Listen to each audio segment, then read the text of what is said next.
Hello and welcome to today's practice.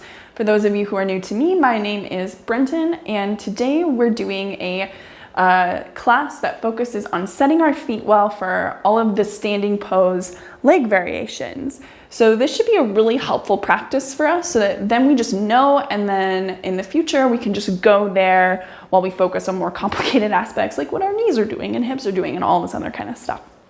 So when you're ready, go ahead and roll out your yoga mat. Join me at the very top. If you know you have balance problems, by the way, maybe just bring like a chair and bring it in front of your mat so that any time that you feel a little bit wobbly or anything like that, you have something around you can hold on to. And when you come to the top of the mat, let's assume that we don't know what neutral is in our body. Neutral would be like if our skeleton were dangling from the ceiling, how would it naturally arrange itself with gravity's help? So neutral with feet hip-width distance apart. We want to see that the outer feet kind of line up with the outer knees and the outer ankles. So that's about hip-width distance.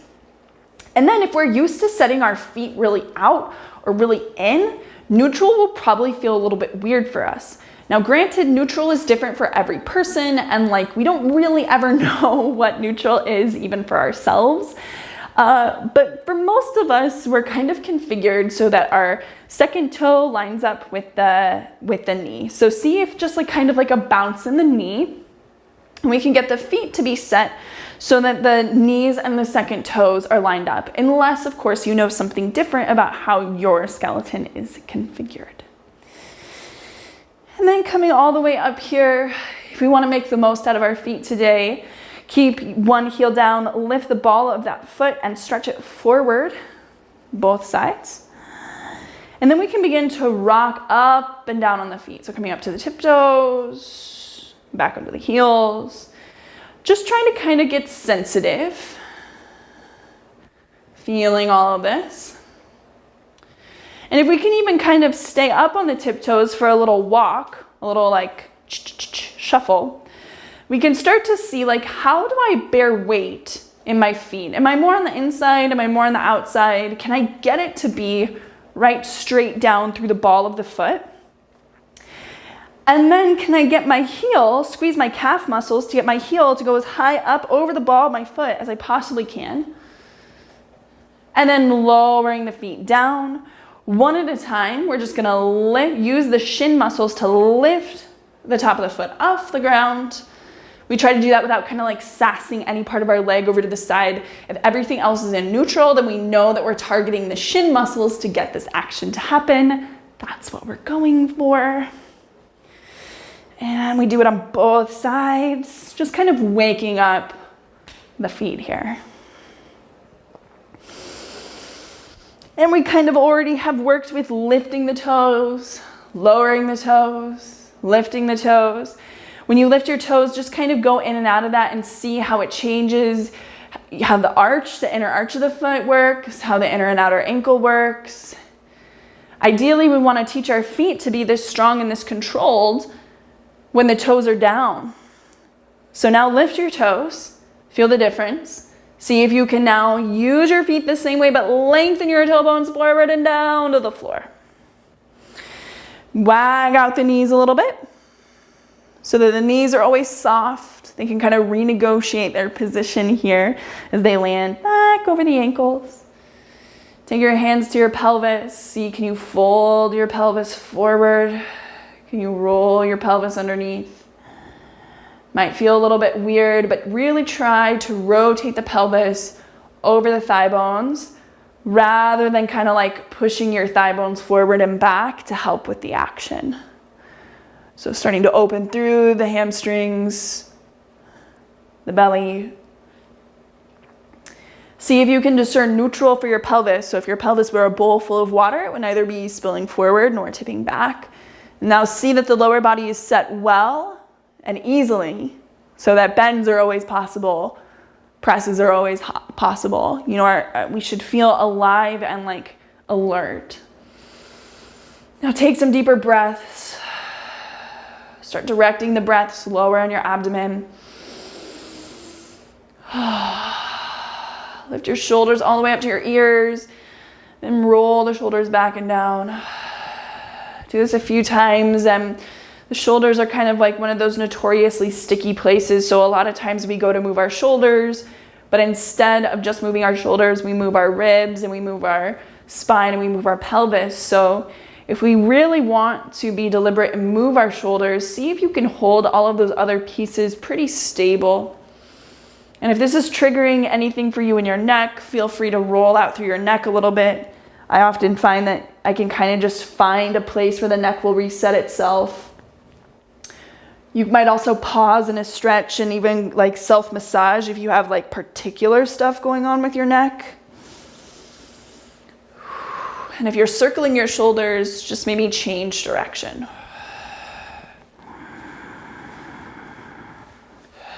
Ground down through the soles of your feet. We'll all just meet back at center with the arms spinning forward and open so the pinkies are forward. Chest is open, ribs are pulled in, navel back, skull drawing up and back. And then the next few rounds of breath, we can inhale, breathe and reach the arms. And exhale, relax them by the side. And now don't think you have to follow my movement, please. You can like go out forward and up just to parallel and down. We're just trying to feel the rest of the body stay nice and stable to support this action. And this is actually quite a big action, even if we take it for granted, even if we're kind of like, oh, it's just lifting the arms overhead. Well, they're pretty heavy.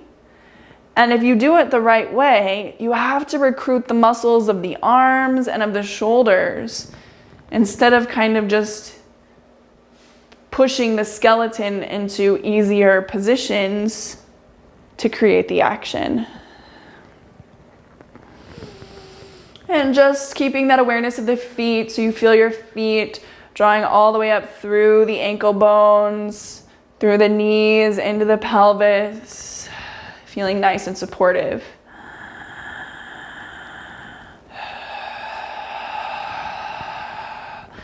And then from here, hands onto the hips a little bit. We're going to take a deep knee bend that is always accompanied with hips back. So when the knees go forward, the hips have to go back. This allows us to weight the feet evenly down into the ground for a chair pose. So you feel your heel bone go straight down. You feel the ball mount of your foot evenly allocated on the ground, left to right. Just easy with the breath. Long through the spine.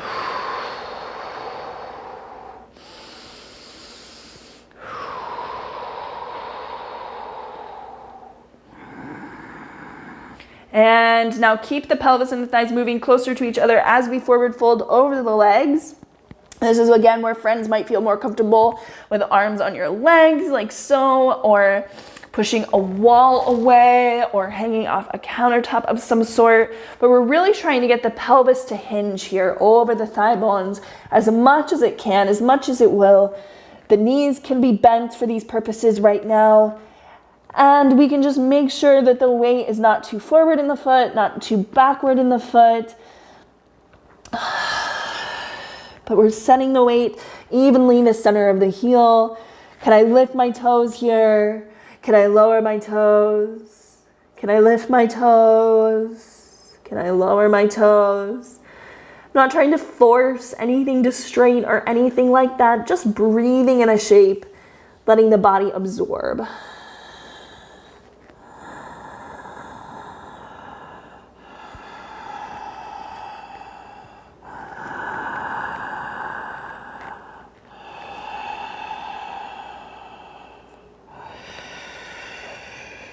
Next, inhale, I'm gonna see if I can wave my heart forward out of my pelvis. I keep my pelvis hinged at a halfway, and for some of us, we might be quite high, okay? You can also not push your legs back, but you could also push something forward if that makes more sense based on where you're at.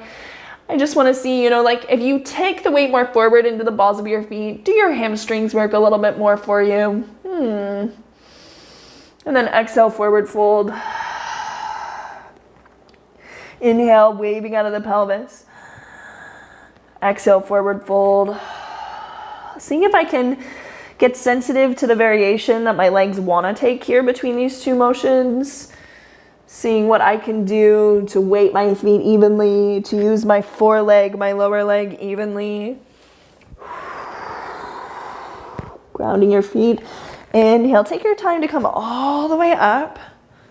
Stretching, reaching the arms. Exhale, draw the hands down by the chest. Inhale, reach the arms up. And exhale, reach the hands down. Okay, let's look at the leg variation when we have one leg forward, one leg back, and the whole body is facing kind of in one direction. So this will be lunging, high lunging, warrior ones, pyramid poses, like anything that's like a forward facing, and most of the joints are facing forward. So we can start with a seed action of that. A seed action would be simply right foot forward and left foot back, just a little bit, almost like that tightrope pose that we ended our practice with last week. Okay, and I just want to kind of like wiggle out through my knees here a little bit. That makes sure that my leg bones are kind of set up nicely. My knees should be tracking over their second toes. We'll learn more about that in our knee module. And I just want to, if I'm like rocking forward or backward, see if I can land where I'm using both feet evenly. My pelvis is sort of set down, like, you know, if it was just gonna sink down to the floor here, it would sink down and would land on the floor in between the feet. I wanna get sensitive where my frontal hip bones on the front of the body. If you have a mirror in front of you or like somewhere around you, even better, because you can measure with the mirror hip bones to armpits. And I want to be evenly long on both sides of the body. That tells me that my pelvis is set evenly between my legs. Okay. And so this is a seed version. So anytime a yoga teacher tells you to go to a lunging position, this is where, in theory, you could just start and work. Just working to hold the legs in arrangement, in position. This is working on stability here. Imagine like that you were so strong that like something came like a ball, like somebody like threw like a big ball at you and it wouldn't move you. That ability to remain organized against a force, that's stability. And so that is what we kind of work on here. And then we see, I'm gonna actually take my foot back just a little bit more, and I'm gonna come up onto the ball of the foot so the heel lifts. And I wanna get sensitive again. How am I pushing the ball of my foot down back here? I want it to be evenly. I want it to be pushing down and back in such a way that my ankle feels pretty stable, left to right. My knee is still tracking over that second toe. I can't see it, but I can start to feel it a little bit. And I feel my thigh bone just easily straight down. It's not like overworking on the outside or overworking on the inside. Feel my front foot the same way, pushing the foot down. If you bend the front knee and push and you straighten it, you'll start to feel your leg recruiting some muscles here. So learning to push the foot straight down to straighten the leg. Learning to push the foot straight down to straighten the leg. And just working this even, you can start to feel like muscles on the inner leg, even muscles in the glute kind of work to help here. You want to try to feel like your pelvis isn't trying to sway left or right at all. Okay? And so now we just kind of work along, this is our trajectory. You can work here, or you can lean forward, stretch your back leg back even more, maybe even more. It's going to take me a few times to get to a place where I can bend my front leg and have the knee track over the ankle. You know, the knee can go farther, but it doesn't want to go too much farther, A, and B, it's just not really that comfortable. So if your knee is like really far forward of your ankle, I would just suggest getting some more space there, because then you have more playroom, okay? I want to feel my legs evenly, knees evenly out over the second toes, feet working evenly. It doesn't matter how much either leg bends. We'll just throw that out for now. Keep the pelvis though, set evenly between the armpits, between the legs. Open your chest. You can do something with your arms even. Good. Straighten out through that front leg by using that foot. Bring the back foot forward. Do something that feels good. Maybe like stretch out the top of the foot. Oh, that feels good. Okay, so I hope that you can kind of start to see how these poses are built from like, you know, if everything starts from here, what needs to change, what needs to get rearranged in order to create some of these more fabulous standing poses, because that way you can always down level, you can always like retrace back to the seed and kind of get the same benefits without like looking around the room and just being like, well, how do I make this do something for me? So left foot forward, right foot back, just a little bit. Hip width distance apart. I don't know, did I say that on the other side? I did it. Oh, okay, so I just wanna feel my feet, even if I kind of like rock forward, rock back. Just kind of try to feel. Grounding my back foot evenly.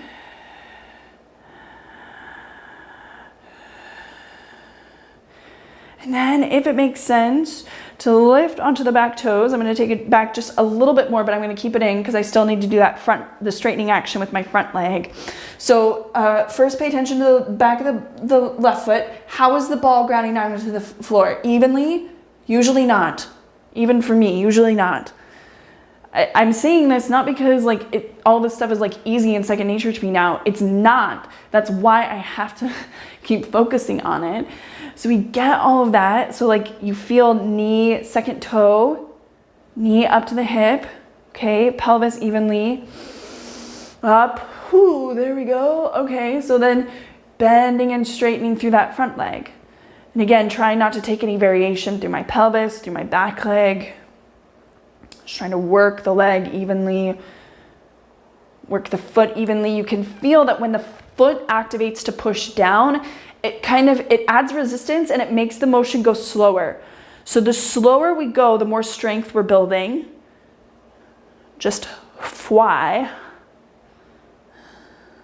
That's FYI.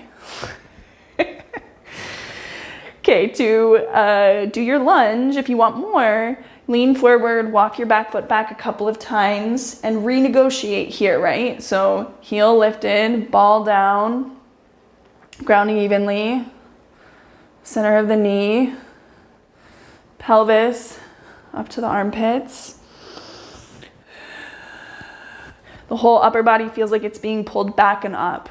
The whole upper body feels like it's being pulled back and up. That'll stretch the hip more. So you do whatever you want here. You can always lift your toes. I always love lifting the toes to feel the footwork.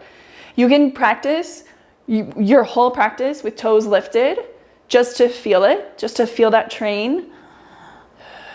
And then when you feel ready, go ahead, bring the back foot forward under the frame of the body. Roll out. Good job. So again, all the forward-facing poses, pretty much all like that. So it's really not that complicated, right? Like you send your attention down to your feet, you use your feet evenly, and you use the reverberation of that to draw back up into the body evenly. And you stabilize because the legs, they have an inseam, they have an outer seam.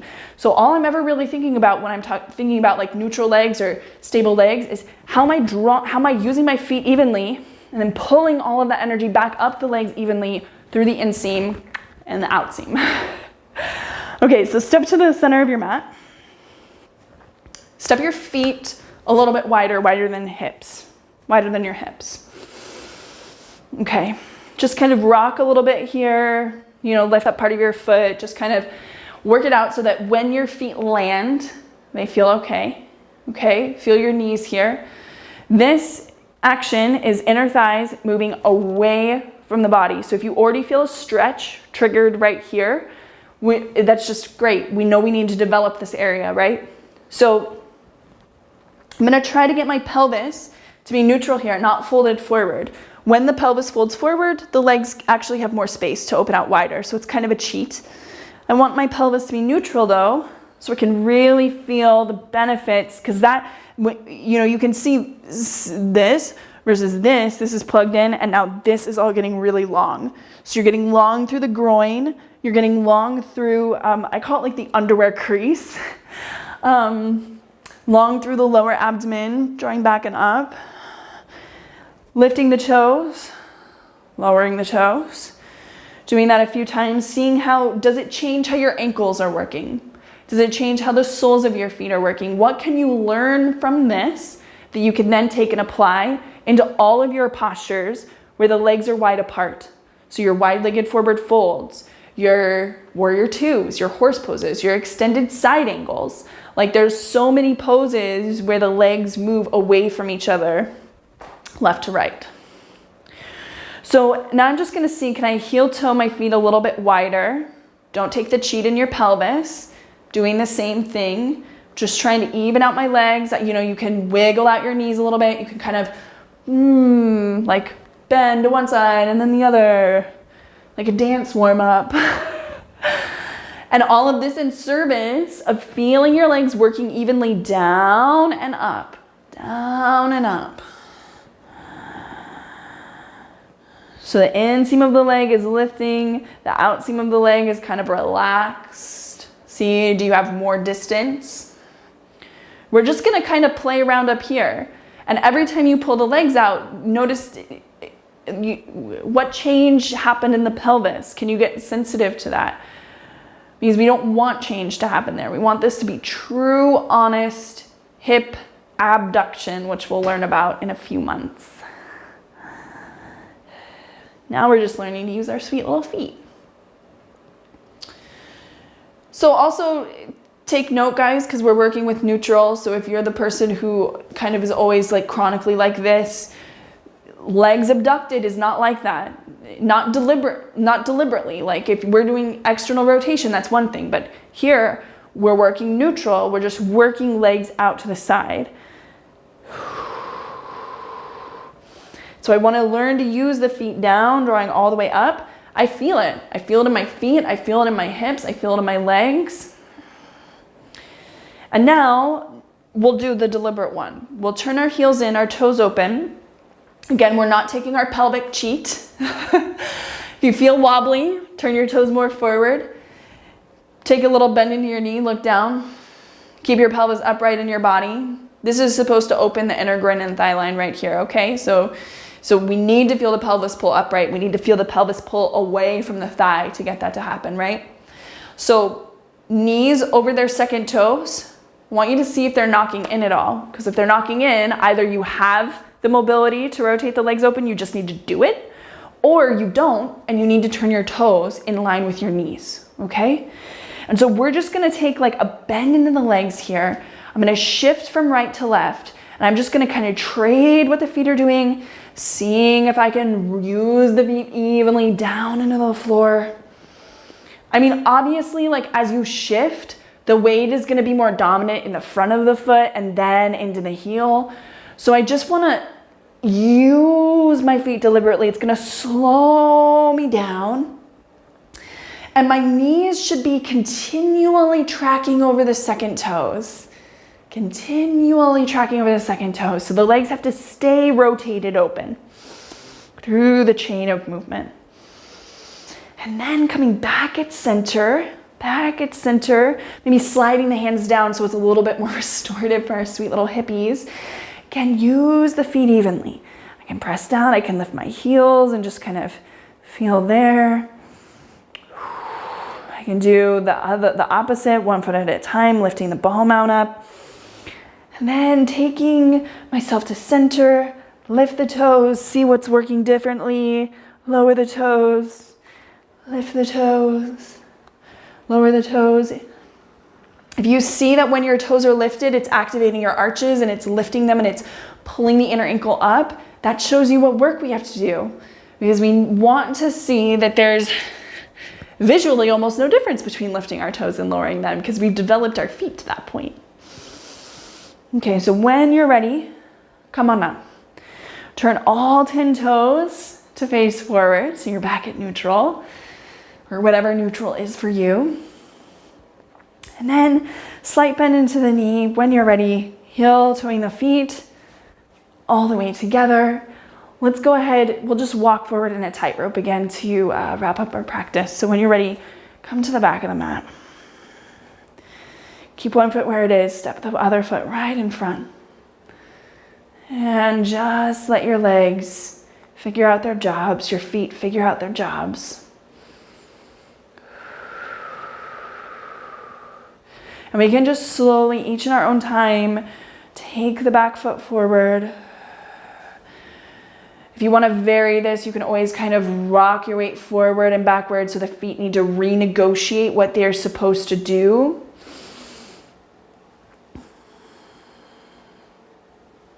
Then moving the back foot forward. And again, you can always rock and roll.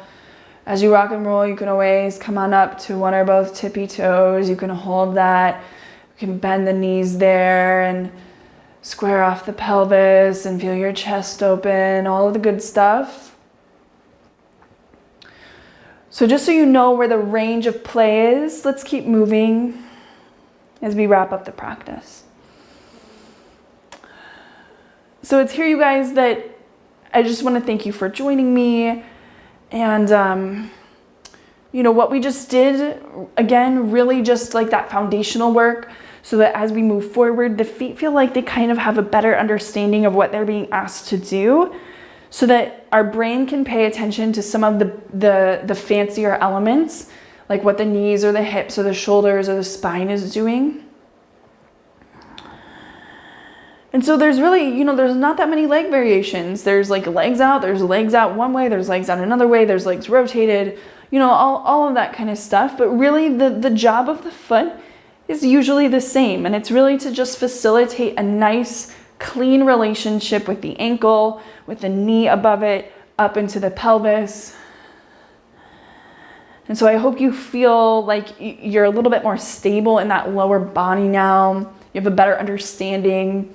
Things are a little bit more second nature, so that next week we can move on to the ankle. And then the last thing I want to say before we wrap up is just that if you would like to support our ability to make these videos, I really hope that you'll consider joining us on Patreon. It's our online community where for as low as $1 a month, you join us for support and allows us to make sure that we have all of what we need to make these videos happen. And then as a thank you to you, you get all of our resources because I'm not that smart.